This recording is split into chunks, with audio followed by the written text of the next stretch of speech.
بسم الله الرحمن الرحيم. يا أيها المزمل قم الليل إلا قليلا نصفه أو انقص منه قليلا أو زد عليه ورتل القرآن ترتيلا إنا سنلقي عليك قولا ثقيلا إن ناشئة الليل هي أشد وطئا وأقوم قيلا إن لك في النهار سبحا طويلا واذكر اسم ربك وتبتل إليه تبتيلا رب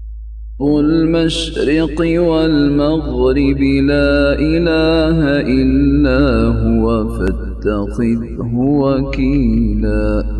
واصبر على ما يقولون واهجرهم هجرا جميلا وذرني والمكذبين أولي النعمة ومهلهم قليلا إن لدينا أنكالا وجحيما وطعاما ذا غصة وعذابا أليما يوم ترجف الأرض والجبال وكانت الجبال كثيبا مهيلا إنا أرسلنا إليكم رسولا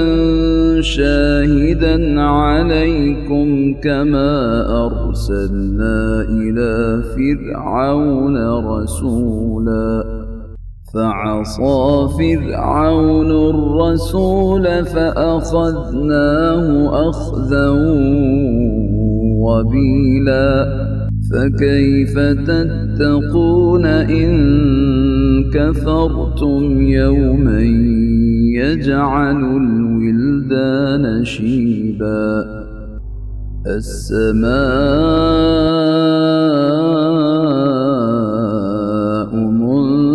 منفطر به كان وعده مفعولا إن هذه تذكرة فمن شاء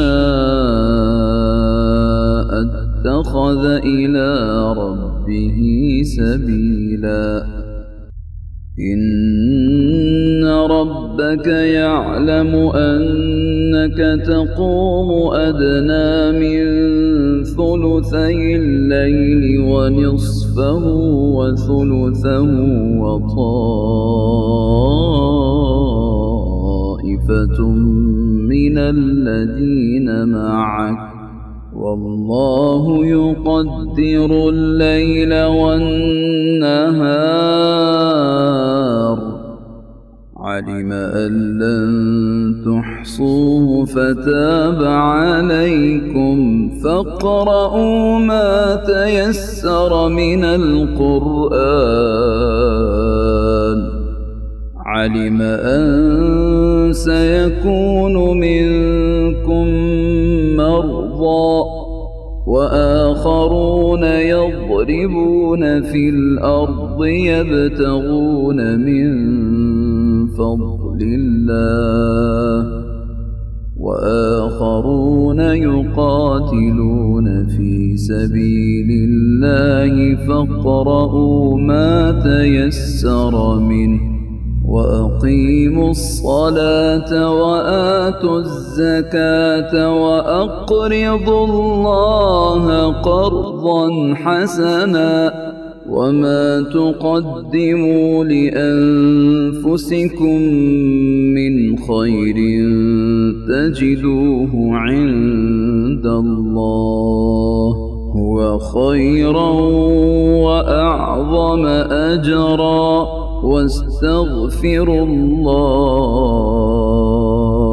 إن الله غفور